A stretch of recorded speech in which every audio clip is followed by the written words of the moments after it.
सर्दियों की सुबह रणविजय राजसमंद पहुंचा। राजसमंद स्टेशन पर पहुंचते ही उसे रंग बिरंगी पगड़ियों में सजे आदमी और सतरंगी लहंगा चोली पहने सुंदर औरतें दिखी। तो उसके सामने राजस्थानी राजा महाराजाओं और उनकी सुंदर रानियों की तस्वीरें खिंच गईं।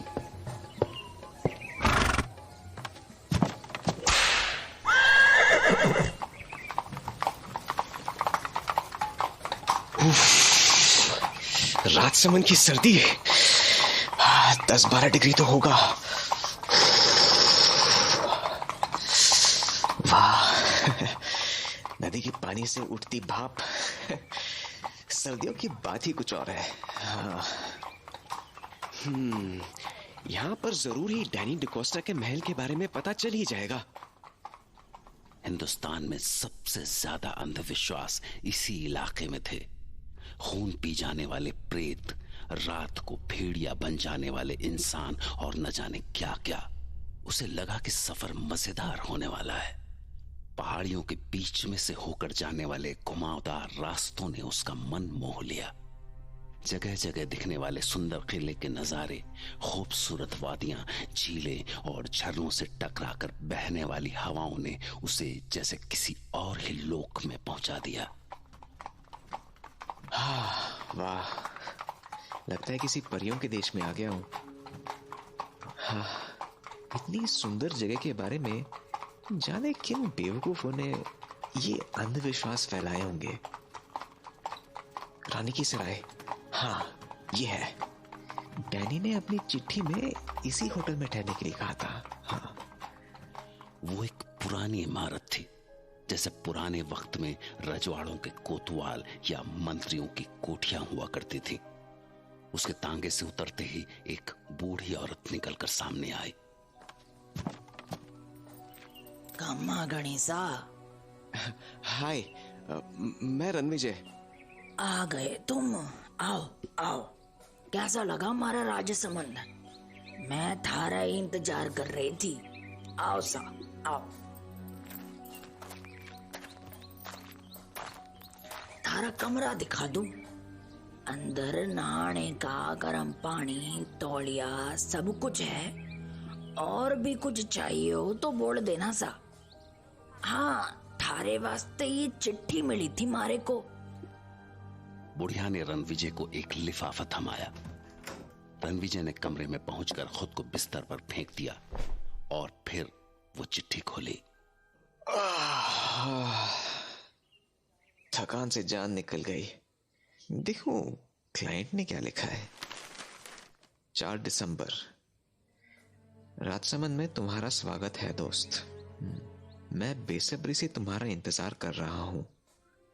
कल 3 बजे तुम्हारी रत्नागढ़ की यात्रा शुरू होगी। रानी की सराय से निकलकर काली घाटी पहुंचना। वहां मेरी शाही बग्घी तुम्हारा इंतजार कर रही होगी। मुझे यकीन है कि तुम्हें ये सफर बहुत अच्छा लगेगा। तुम्हारे इंतजार में तुम्हारा दोस्त डैनी डिकोस्टा।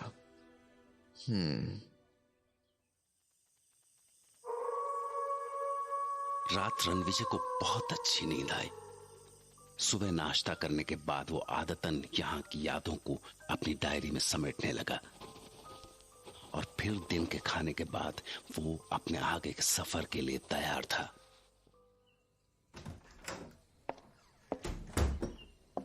हाँ आंटी जी, तो कितना पैसा हुआ आपका? मारे को चिट्ठी के साथ ही कमरे का किराया और थारे आने जाने के वास्ते घोड़ा गाड़ी का भाड़ा मिल चुका है सा। घोड़ा गाड़ी वाला बस आता ही होगा। पर ये बताओ कि आपने जाना कट्टे को है? मैं रत्नागढ़ जा रहा हूँ। रत्नागढ़ का नाम सुनते ही वो बुढ़िया अचानक पीली पड़ गई। उसके पैर कांपने लगे। क्या हुआ? आप पर उसकी तो जैसे जीभ ही अकड़ गई थी। तभी घोड़ा गाड़ी पहुंच गई।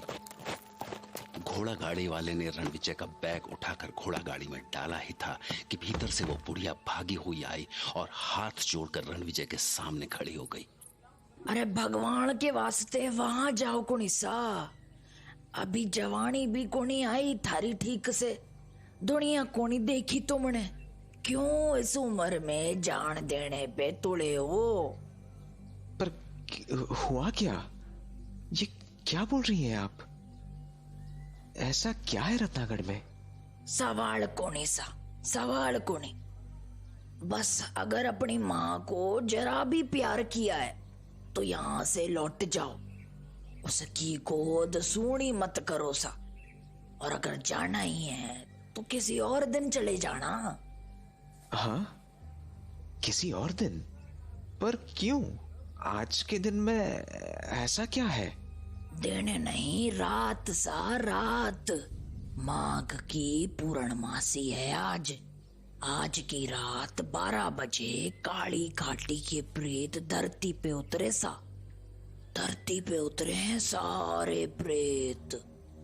रणविजय ने उसकी बातें समझने की कोशिश की, पर घोड़ा गाड़ी वाला इंतजार कर रहा था, इसलिए वो पलटा और घोड़ा गाड़ी में घुस गया। तभी वो बुढ़िया दौड़ी दौड़ी तांगे के पास आई। सुनो सा, अगर अपनी माँ से प्यार करते हो तो ये तावीज पहन लो। ये भूत प्रेत से थारी रक्षा करेगी। अरे मैं इन सब बातों में विश्वास नहीं करता। मेरी खातिर रख लो सा, मैं थारी माँ समान हूँ। मारा दिल रख ले बेटा। रणविजय बुढ़िया की बात टाल नहीं सका और उसने वो ताबीज पहन ली और उसने बुढ़िया को वो ताबीज अपने गले में डालने दी। गाड़ी वाले ने चाबुक चलाई और घोड़ा गाड़ी दौड़ गई। रणविजय ने पीछे पलट कर देखा तो वो बुढ़िया अभी भी हाथ उठाए उसे रुकने को बोल रही थी। रुक जाओ सा, बड़ मानुसों का घर है वो। उधर जाओ कोनी, जाओ कोनी उधर। रणविजय को बुढ़िया की बातें उलझन में तो डाल रही थी, पर उसे काम भी पूरा करना था। उसके बॉस और डैनी के बीच एक बड़ी लैंड डील होने वाली थी और इसकी सारी जिम्मेदारी रणविजय पर थी, जिसके लिए उसे रत्नागढ़ पहुंचना ही था। फिर उसने बुढ़िया के दिए हुए ताबीज को छुआ। जाने वो बुढ़िया की बातों पर यकीन कर पा रहा था या नहीं, पर हाँ, वो अंदर से डरा हुआ जरूर था। चिट्ठी में लिखा था सर कि आपको काली घाटी छोड़ना है। जी, आप वहां उतर के करोगे क्या? हाँ जी, वहाँ से मेरे क्लाइंट मिस्टर डैनी डिकोस्टा की तरफ से सवारी आएगी। बहुत खतरनाक जगह सर। काली घाटी प्रेतों की घाटी है। प्रेत का नाम सुनकर रणविजय कांप उठा। रणविजय को समझ में नहीं आ रहा था कि तांगे वाले को रत्नागढ़ पहुंचने की ऐसी क्या जल्दी थी। वो इतनी रफ्तार पर भी ऐसे तीखे मोड़ काट रहा था कि रणविजय की जान गले में आ रही थी। अरे अरे भाई, जरा धीमे चला लो। टांगा पलट गए तो दोनों मर जाएंगे। और तांगे वाला तो जैसे बहरा हो गया था। तांगा भगाने का जैसे कोई जुनून सा सवार था उस पर। सूरज ढलने लगा था। झींगुरों की आवाज ने माहौल में सिहरन पैदा कर दी थी और कंपा देने वाली ठंडी चांदनी रात के बीच तांगे के आगे लगी 2 लालटेनें रास्ता दिखाने की कोशिश कर रही थी। अरे तांगे वाले, आपको हुआ क्या है? आप क्यों घोड़ों की जान लेने पर तुले हैं? क्योंकि सर, हमें आधी रात से पहले काली घाटी पार करनी है। क्यों? आधी रात के बाद ऐसी क्या आफत आने वाली है काली घाटी में? मौत का डेरा है काली घाटी। आज के पूरे चांद में जो आधी रात को वहां रुक गया, कभी वापस को नहीं लौटा। तो कब तक आएगी काली घाटी? हाँ हाँ, चल चल चल मेरे बच्चे, चल चल। देखा, घोड़ा थम गया। मतलब काली घाटी अब दूर नहीं है। बस कुत्ते यहीं तक रहे। हाँ, क्यों? क्योंकि काली घाटी से भड़मानुसों का इलाका शुरू होवे। आधी रात को भेड़िए बन जाने वाले प्रेतों का राज। पर तुम आगे कटे जा रहे से।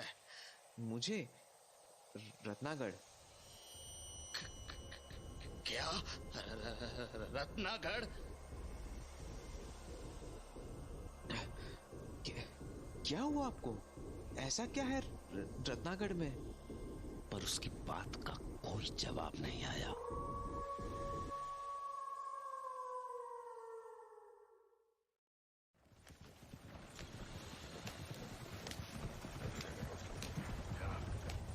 जैसे जैसे घोड़ा गाड़ी काली घाटी की ओर बढ़ रही थी, ठिठुरन भी बढ़ती जा रही थी। ठंड के अलावा रात को भेड़िए बन जाने वाले प्रेतों का डर सबकी हड्डियां तक जमाए दे रहा था। ये आवाज कैसी है? शायद उधर पहाड़ियों के पार तूफान आया है, जल्दी इधर भी आएगा। हाँ, अरे जल्दी चलो। जैसे जैसे घड़ी की सुई आगे बढ़ रही थी, तांगे वाला और बेरहम होता जा रहा था। तभी पहली बार दूर से आती भेड़ियों की आवाज सुनाई दी और साथ ही तांगे वाला पहली बार बोला, 1 घंटा पहले पहुंच गए। आ गई काली घाटी? और क्या, भेड़ियों की आवाज सुनी कोनी, इसके आगे से उन्हीं का राज शुरू होवे। पर थमे लेने वाला तो आया कोनी अभी तलक। हैं? बोलो क्या करें? मैं उतर जाता हूँ यहीं। माथा फिर गया है थारो, जान कोनी प्यारी। यहाँ 10 मिनट भी खड़े रह गए तो भेड़िया फाड़ खावेंगे, थमे हड्डी तक चबा जावेंगे। तो फिर क्या करूं? इंतजार ही करना पड़ेगा, और चारा कोनी।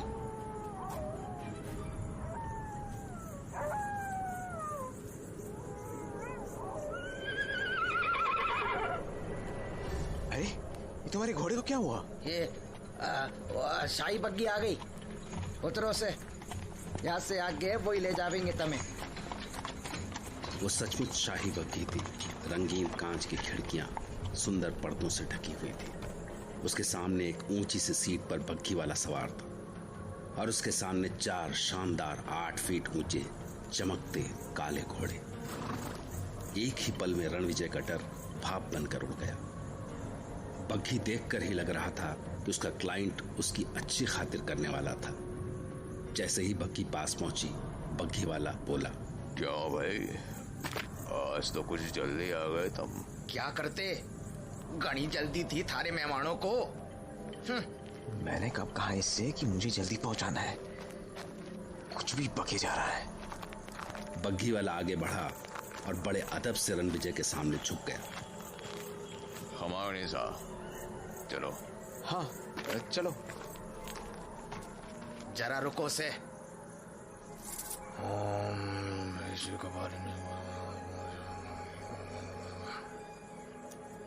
ये मंत्र सारी रक्षा करेगा, अपना ख्याल रखना से। और हाँ, कुछ भी हो जावे, इस ताबीज को खुद से अलग को नहीं करना। हाँ, कुछ भी हो जाए इससे क्या मतलब है इसका? दिमाग चकरा देने वाले सवालों में उलझा रणविजय उस शानदार बग्घी की ओर बढ़ा ही था कि बग्घी वाले ने उसका हाथ पकड़कर उसे चढ़ने के लिए सहारा दिया। बड़े बड़े पंजों वाली उसकी पकड़ इतनी सख्त थी कि रणविजय की आह निकलने को हुई। अजीब सा था वो। कंधों पर काला सा चोगा डाले, काली पगड़ी और उसके नीचे से झांकती उसकी लाल लाल आंखें। जब वो बोलने के लिए मुंह खोलता था तो उसके नुकीले दांत चांदनी में भी चमक उठते थे। भाई टांगे वाले, साहब का संभाल देना।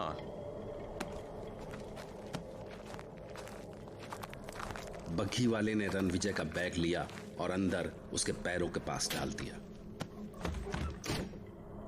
बग्घी अंदर से शानदार थी। नर्म गद्दीदार सीट्स और मखमली पर्दों के अलावा पैरों के नीचे बिछी मोटी कालीन।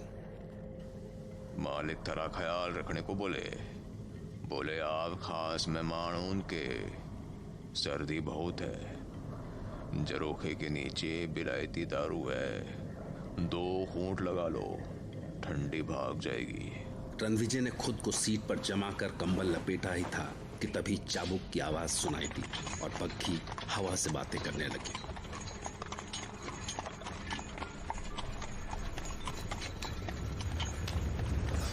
घोड़ों की रफ्तार से लग रहा था जैसे वो और भी जल्दी में थे। पहाड़ी रास्ते के दोनों ओर पेड़ों ने रास्ते के ऊपर छत सी बना ली थी, इसलिए रास्ते पर अंधेरा सा ही था। इसलिए बग्घी को बस उसके आगे दोनों ओर लगी पीतल की लालटेनों की रोशनी का ही सहारा था। क्या कहते हो, कब तक पहुंच जाएंगे रत्नागढ़?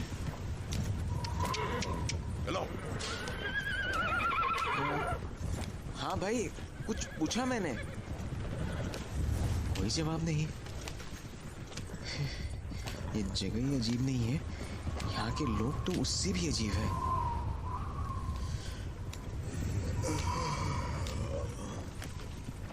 उस ठिठुरन और डर के बाद भी जाने कैसे रणविजय को नींद आ गई, या शायद बेहोशी। उसे लगा जैसे कोई पंजे उसकी गर्दन की ओर बढ़ रहे हैं। अपनी पूरी कोशिश के बाद भी वो उन्हें अपनी गर्दन की ओर बढ़ने से नहीं रोक पा रहा था। ऐसा लगा जैसे छोटा सा बकरी का बच्चा बाघ को रोकने की कोशिश कर रहा है। अगले ही पल वो पंजे उसकी गर्दन पर थे। जैसे जैसे पंजों की पकड़ मजबूत होती जा रही थी, उसका दम घुटता जा रहा था। सांस रुकने से उसकी आंखें बाहर निकल आने को थीं। तभी उसे बग्घी की खिड़कियों से छन कर आती चांदनी में बग्घी वाले का लंबा, सूखा और पथरीला सा चेहरा दिखा, और गड्ढों में से झांकती उसकी एक जोड़ी लाल आंखें। वो जोर से चीख पड़ा।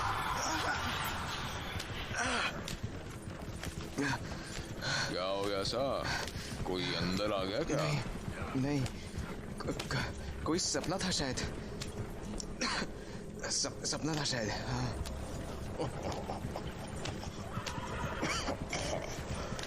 तब चिंता कौन है, ठाठ से बैठो, अब तो रास्ता भी अच्छा है। क्या कहा तुमने? कोई अंदर आ गया क्या? क्या मतलब? कौन आ सकता था अंदर? जान दो सा। वो सब ना जानो तब भी अच्छा। क्या क्या बक रहा है ये? कोई क्या ना जानू, कौन आ सकता है गाड़ी के अंदर? कहीं वो रणविजय बग्घी के अंदर किसी के घुस आने के ख्याल से ही इतना डर गया था कि वो उसे ढूंढने लगा। सीट के नीचे, पर्दे के पीछे, जहां भी ढूंढ सकता था ढूंढने लगा। कहाँ है?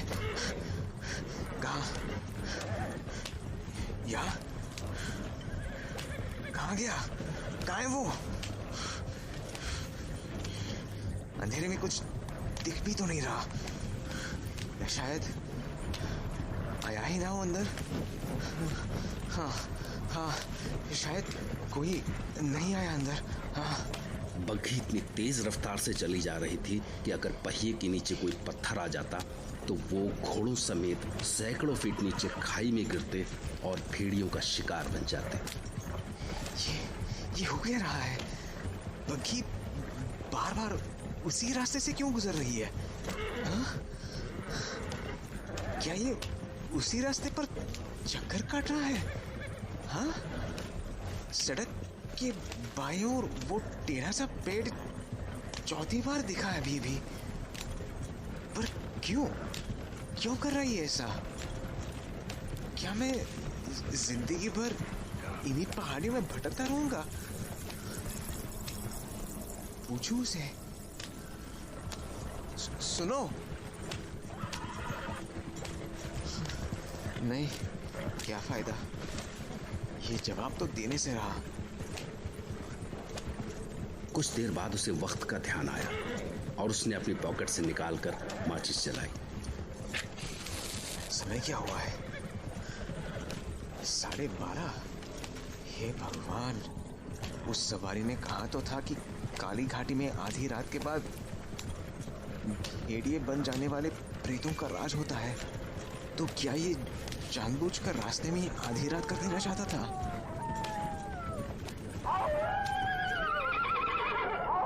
अरे क्या हुआ भाया? ये तो इनका रोज का है, ये तमें खावे कोनी। चलो बच्चों,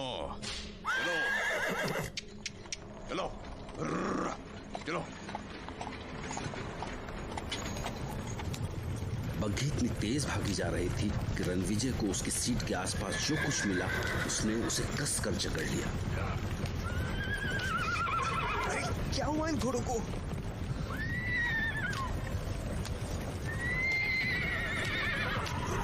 रोको इन्हें, भगवान के लिए इन्हें रोकते क्यों नहीं?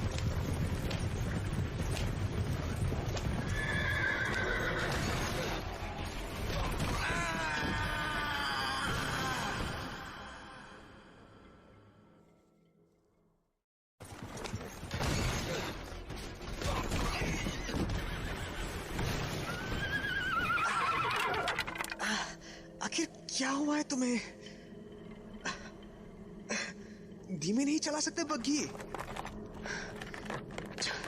जान निकाल दी थी मेरी। जान का क्या है सा, अभी है अभी कोनी। क्या जान कभी भी जा सकती है, पर मैं इन भेड़ियों का खाना नहीं बनना चाहता, समझे तुम?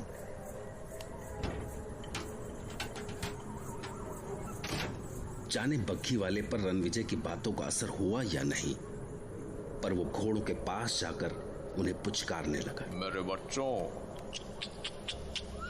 कुछ ना होवे तमें, कुछ ना, मैं हूं ना तेरे साथ। हाँ? मैं हूं ना। आराम से चलो। उसके पुचकारने का जादू सा असर हुआ और वो आराम से चलने लगे। तभी एक अजीब सी खड़खड़ाने की सी आवाज सुनाई दी और रणविजय ने देखा कि बग्घी वाला बार बार अपने दाएं बाएं देख रहा है। कहाँ देख रहा है ये नीली सी रोशनी कैसी चमक रही है यहाँ वहाँ? ये अजीब सी खड़बड़ाहट भी उन्हीं से आ रही है। शायद इन्हीं को ढूंढ रहा था ये बग्घी वाला। अरे अरे भाई, कहाँ जा रहे हो? कि पागल हो गए क्या? हे भगवान, ये कहाँ चला गया मुझे छोड़कर? फिर ये पास आते जा रहे हैं। हे, हटो, भागो, भागो यहाँ से, जाओ, भागो, भागो यहाँ से। हे भगवान, ये तो पास आते ही जा रहे हैं। बग्घी वाले कहाँ मर गए? भगवान, मुझे इन भेड़ियों के सामने छोड़कर कहाँ मर गया एक कमीना? पर तभी वो जैसे गया था वैसे ही अचानक वापस प्रकट भी हो गया और चुपचाप कोच पर सवार हुआ और घोड़े चल पड़े जैसे कुछ हुआ ही ना हो। कहाँ गए थे? मैंने पूछा, इन भेड़ियों की दया पर छोड़कर कहाँ चले गए थे तुम? तुमसे कुछ पूछा है मैंने, जवाब क्यों नहीं देते? Damn it! रणविजय बग्घी वाले के सामने बिल्कुल बेबस था। वो कुछ भी कर सकता था रणविजय के एक भी सवाल का जवाब दिए बिना। उसके बाद वो नीली सी रोशनी कई बार दिखाई दी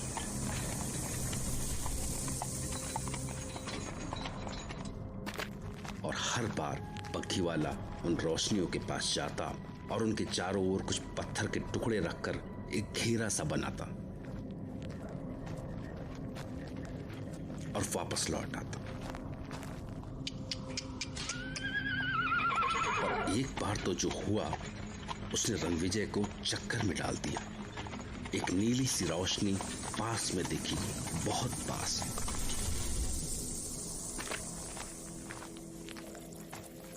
और जब बग्घी वाला उसके पास गया तो रणविजय ने साफ साफ देखा वो रोशनी बग्घी वाले के आर पार चमक रही थी, जैसे बग्घी वाला वहां था ही नहीं। ये चक्कर क्या है? ये किस जगह फंस गया हूं मैं?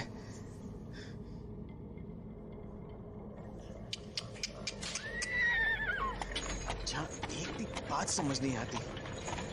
अरे भाई, ये तो बता दो कि हम रत्नागढ़ कब तक पहुंचेंगे, या कभी पहुंचेंगे भी? कि मेरी सारी जिंदगी इस भूतिया घाटी में गुजरने वाली है। हालांकि भेड़ियों की आवाजें बीच बीच में अभी भी सुनाई दे रही थी, पर कुछ देर तक सफर शांति से चलता रहा। फिर कुछ देर बाद बादलों के बीच से अचानक चांद निकल आया, अपने पूरे आकार में। पर तभी जाने कहां से अचानक भेड़ियों की कुर्राहटें सुनाई देने लगी। बग्घी अचानक थम गई। घोड़े दहशत में हिनहिनाते हुए अपने पिछले पैरों पर खड़े हो गए। रणविजय ने माजरा जानने के लिए सामने झांका तो वो कांप गया। सैकड़ों भेड़िए बग्घी को चारों ओर से घेरे खड़े थे। उनके मुंह चांद की ओर थे और सब के सब अजीब आवाज में हुंकार रहे थे। उनकी इस हुंकार से पूरी घाटी कांप गई थी। रणविजय के कानों के पास से पसीने की धार बह रही थी। लगा जैसे वो भेड़िए बग्घी पर टूट पड़ेंगे और सब कुछ खत्म। पर बग्घी वाले को तो जैसे कोई फर्क ही नहीं पड़ा। वो आराम से बग्घी से नीचे उतरा और भेड़ियों के बीच जाकर बड़बड़ाता हुआ ऐसे इशारे करने लगा जैसे वो सर्कस का रिंग मास्टर हो, या जैसे वो रास्ते से प्रेत आत्माओं को हटा रहा हो। बस कुछ ही पल और भेड़िए जैसे अचानक आए थे वैसे ही लौट भी गए।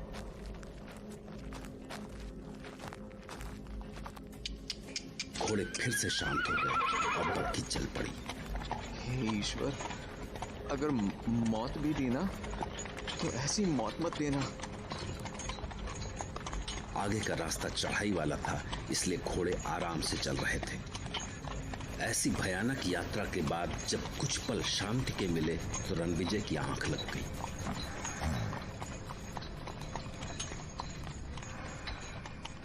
फिर जब उसकी आंखें खुली तो बग्घी एक पुराने से महल के सामने खड़ी थी और बग्घी वाला घोड़ों को बांध रहा था।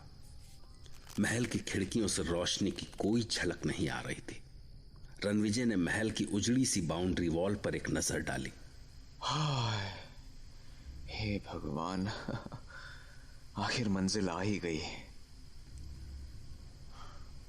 काफी बड़ा महल है। महल के सामने गोल चक्कर से निकालते हुए कई रास्ते। आओ सा, आ गया रत्नागढ़ महल। जब बग्घी वाले ने रणविजय की बांह पकड़कर उसे बग्घी से उतरने में मदद की तो एक बार फिर से उसे बग्घी वाले के पंजों की ताकत का एहसास हुआ। लगभग पूरी रात का सफर था। ये सर्दी है, ऐसे में अगर गर्म चाय मिल जाए तो मजा आ जाए। कोई दिख भी तो नहीं रहा। वैसे क्या प्रॉपर्टी है? अगर वक्त और मौसम की मार से इसकी ऐसी हालत ना हुई होती तो बग्घी वाले को बोलता हूं कि मालिक को बुलाने को। अरे भाई, सुनो तो। अजीब पागल है, फटाक से गायब हो गया। अब किसको आवाज दूं और नॉक करूं भी तो इतने बड़े महल में कौन सा दरवाजा नॉक करूं? रणविजय समझ नहीं पा रहा था कि अब वो आगे क्या करे। उसका इंतजार एक बार फिर से डर में बदलने लगा था कि तभी किसी के आने की आहट सी सुनाई दी। शायद कोई आ रहा है। Thank God. यकीन नहीं हो रहा कि वो भयानक सफर खत्म हो गया। आवाज सुनते ही वो बढ़कर दरवाजे तक पहुंचा। फिर दरवाजा खुला। सामने उसका क्लाइंट था, डैनी डिकोस्टा। अधपकी दाढ़ी, काले ओवरकोट में, जरूरत से ज्यादा लंबा, चौड़े कंधे, पर बदन में शायद ही कहीं हड्डियां न दिखती हूं, और गड्ढे में धसी सुर्ख आंखों की जोड़ी। रणविजय को सामने पाकर उसने अजीब सी मुस्कुराहट के साथ अपना हाथ आगे बढ़ाया। Welcome my friend, Ratnagarh palace में तुम्हारा स्वागत है। Please come. इसे अपना ही घर समझो। जी, आप ठीक तो है ना? बिल्कुल ठीक। मुझे कभी कुछ नहीं होता। हैंडशेक करते ही रणविजय को एक बार फिर से उसी दर्द का एहसास हुआ, क्योंकि उसके हाथ भी बग्घी वाले की तरह ही किसी चट्टान जैसे बड़े, सख्त और ठंडे थे। आप ही हैं मिस्टर डैनी? जी हाँ, मैं ही हूं आपका क्लाइंट, डैनी डिकोस्टा। आइए। बाहर बहुत सर्दी है। लाइए, अपना बैग मुझे दीजिए। अरे ये क्या कर रहे हैं आप? मैं अपना सामान खुद उठा सकता हूं। नहीं, आप मेरे मेहमान हैं। And you see it's pretty late in the night, so कोई नौकर नहीं है इस वक्त, तो मेरा फर्ज बनता है कि मैं आपको कोई तकलीफ ना होने दूं। नहीं तो